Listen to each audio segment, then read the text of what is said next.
Okay, the world has gotten to the level where everywhere there is confusion. The Middle East, there's so much confusion. In Africa, there's so much confusion. But somebody in the middle of this confusion has been able to identify their priority and then they are holding fast to it, Emmanuel Macron. So from Emmanuel Macron, we go to the confusion in the Middle East. In the Middle East particular, the people have some kind of misplaced priority there. The Muslim Brotherhood, there's a problem there, right? They can't pinpoint their real enemy. It's like there's a serious confusion there. In Nigeria, there is another complete misplaced priority there. But in France, Emmanuel Macron just woke up and realized that NATO cannot guarantee your safety in this world. International law cannot guarantee your safety in this world. Nobody is your friend in this world. Nobody is your ally in this world. When it happened, you are on your own. Then this is what Emmanuel Macron put out. Therefore, I have ordered that we increase the number of nuclear warheads on our arsenal in order to put pay to any speculation. We will no longer communicate on the figures regarding our nuclear arsenal, contrary to past practice. That is not all. We will no longer communicate the number of our nuclear warhead. Now everything is going to be in secret. That is not all. He said everything will be in secret. We will no longer communicate it. And we'll make sure that we are ready for any speculation. Not be attack. Now he went on and said this. He decided to let the whole world, everybody, superpower or small power, to understand that we also have what it takes. Right now we are no longer joking. So he threatened the world, letting the world know that we are ready. Because he realized that nobody is safe anymore.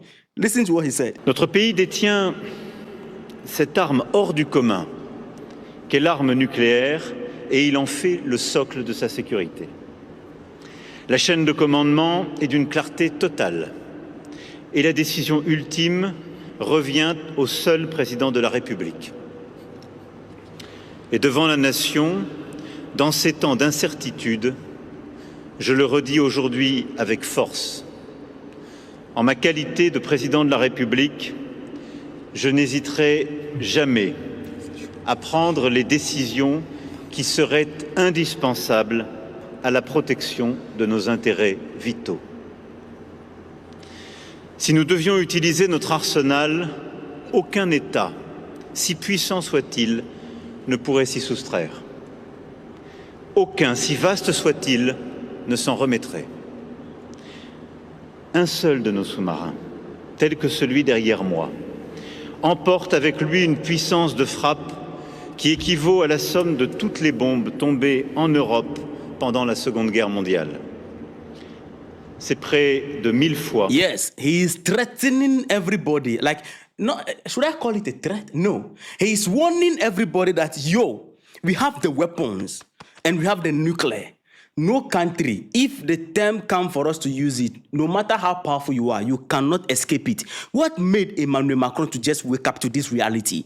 That no, we need to increase our weapon production. The emphasis was on the weapon, the nuclear warhead, how to expand militarily. Why? It is because Emmanuel Macron just woke up and realized that NATO cannot guarantee your safety. European Union cannot guarantee your safety. It's no longer guided by any international law. It looks like we are now in the jungle right here. So the nation which is stronger than you can just jump on you and attack you. That is where we are right now. And therefore, our safety is now solidly in our own hand. And you mentioned the nuclear doctrine, the chains of command, that it is clear. It goes back and comes back ultimately to the president of France, Emmanuel Macron, that if they detect any possible threat, they will use it. This is somebody in the middle of the chaos between Israel, United States, and Iran. Everybody, a lot of people made statements, but he is the only person that I realized that, he got his priorities straight up. Like, he's not confused. Emmanuel Macron is not confused. He got it perfect. Where we are right now. Before somebody will begin to, because accusation is going on these days a lot. Why did he said accusation? speculation. It is because the country that we normally don't mention on YouTube, you know them, right? Yeah, we are talking about Israel right there. Has started accusing Turkey and Qatar being part of hostile group, and this build-up narrative is going to result in something in the future. I'm going to talk about that right now. I'll link it to the confusion in the Middle East right there. That's why I said from the beginning that these guys, there's something wrong with them. They can't set their priority right. Now, when you come to Africa, in Nigeria, complete misplaced priority. People in the northern Nigeria are protesting about the death of Khamenei, the supreme leader of Iran. The people, that's the video on your screen, they are not protesting because people are dying. The T groups are unaliving people in Nigeria. No. Every day they are doing kidnapping for ransom in Nigeria. They are burning down communities and villages. These people don't come out and then they protest. But when somebody dies in Iran for religious purpose and religious brotherhood purpose, they hit the street. When tomorrow they kidnap their children, they will not hit the street and protesting. They will be in the house and be crying, waiting for the government to respond. If they come and burn their villages, they will relocate to another villages. They will not hit the street and protest. But all the way from Iran, they misplaced the priority. Meanwhile, as they are organizing the protest, as I'm doing this video, on the 3rd, a community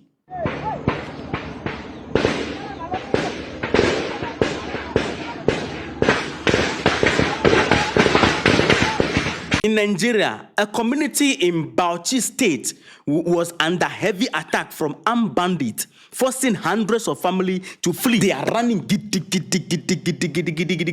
because bandits are following them. It happened. The people did not come out and protest about this, that their leaders should come in for them. No. They are protesting because Khamenei is dead in Iran through the striking of USA and Israel over there. That is how confused my people are in Nigeria. That is how we misplace priority in Africa. Now, go to the Middle East now. Let's go to the Middle East. Let me show you some major confusion there.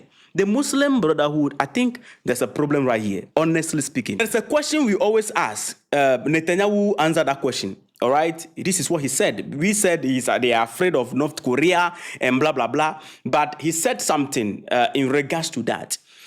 I will leave you in the comment to be the judge of what he said. Let me play that video before we address the real confusion on ground. This is what he said. I mean, look, nobody stopped North Korea, so they now have ballistic missiles and nuclear warheads.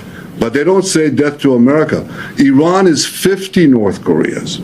Iran is committed to your destruction. So this video came because we are saying that because they are afraid of North Korea and co, which is the reason why they are not attacking them, because North Korea have nuclear capacity, and because of that they are afraid to attack North Korea. He came out and then give the answer that because they don't chant death to America, death to Israel, which is the reason why they are allowed to have nuclear weapons. I'll leave you in the comments. Drop your thought in regards to this one. Now, when you check the Middle East, Iran has started banter with the people in the region, and they leave this statement. The Iran heads of national security said this: if neighboring Gulf countries want the current situation to be resolved, they must clear the American base in their respective countries. Missiles will keep raining until this commitment is actualized. They are not attacking their brothers in the region because of the fact that they are their brothers, but they are attacking them because you have provided a ground for the enemy which is attacking us. So therefore, clear the presence of the enemy out of your region. The military bases, get rid of them, and then the missile will stop landing there. Because look at this. Qatar is also threatening. Along this, Qatar says that Iran must pay a price for attacks that they launch, in their country in respect to the destruction of the US bases over there. Qatar is confused. The reason why I say Qatar is confused is because somebody team up with somebody and they're attacking your neighbor over there. Your neighbor is attacking their base in your country. At the same time, the people who are attacking your neighbor Iran, some of them have started threatening you. Former Prime Minister of Israel, some of the politicians in Israel, they have started pointing finger at Qatar and Turkey, that they have become hostile nations, and because of that, Turkey and Qatar are the new Iran. A new Turkish threat is emerging. I want to be very clear. Turkey and Qatar have gained influence in Syria, are seeking influence elsewhere and everywhere throughout the region. And from here, I warn, Turkey is the new Iran. And that narrative build-up is going to build up to the level where something will start happening there very soon. Because after we are done with Iran, we need NES. And Qatar and Turkey, both of them are in the radar right now. Meanwhile, Qatar is trying to face Iran radar, neglecting the real problem. The people who are attacking your neighbor right in front of you, they are threatening you, which means that meanwhile you have even given your ground for them to be used, because United States and Israel, they partner together and then launch the attack on Iran, right? You give your ground and it is used to champion a military operation. You are supposed to receive thanks for that, but what? You are receiving threat and they neglect the threat. The speculation that they have become the new Iran and they are against Israel. They dropped that one and they decided to face Iran rather. You would think that that is even confusing. That is not much confusing than this video that I'm going to play to you right now, where Tucker is saying that Saudi Arabia and Qatar caught and arrested Israeli Mossad agent planning to boom, all right, in those countries. They are planning explosion in the country, and Saudi and Qatar caught them and arrested them. Last night,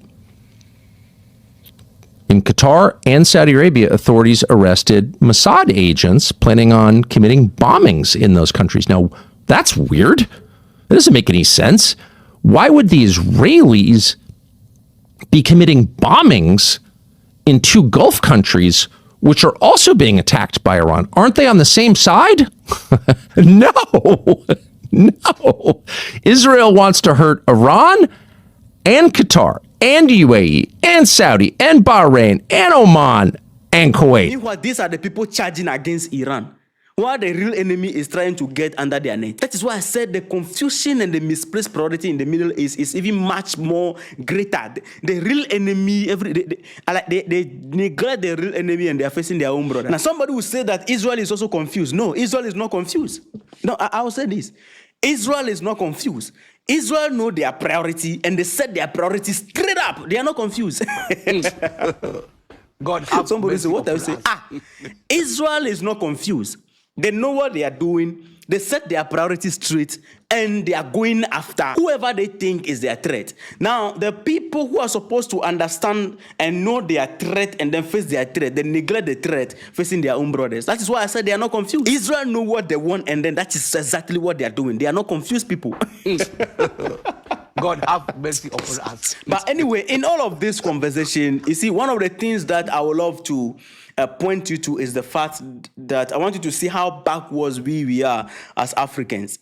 When you look at what is happening in the Middle East in particular, and all this confusion, I told you, Emmanuel Macron is the one that got the priority right, and then he realized that he just got to do what he needs to do, and then he's doing it. That, look, Nuke is the only language that can protect you in this world.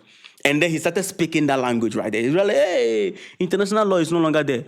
NATO cannot take you in. All right? Now, in Africa, it looks like we are behind time. We are still in the 1884. Because look at how advanced the world have become, where missiles are flying left and right, up and down, everywhere. And the battle between these nations are not on ground. It is in the air, all right? We are watching Netflix action movie in real time, not like real-time action movie, not scripted, but real-time action movie. Come to Africa. Nigeria, the giant of Africa, need U.S. troops across the ocean to come and help them fight bandits in bush with jalabia and slippers in this modern age where people are using the air to fight their battle. Ghana need French troops to come and help their soldiers to battle illegal miners. Our soldiers cannot even handle illegal miners in the bush. We need French soldiers to come and train us. Nigeria army cannot handle bandits in the bush. They need U.S. soldiers to come and help them. That is how backwards we have become as Africans. Our case, see, other countries, when the missiles are coming, at least, they even have siren that they can blow, and after blowing the siren, at least, people will try to get cover. Do you have siren even in your country? Talk less of the interceptors. We are joking, man.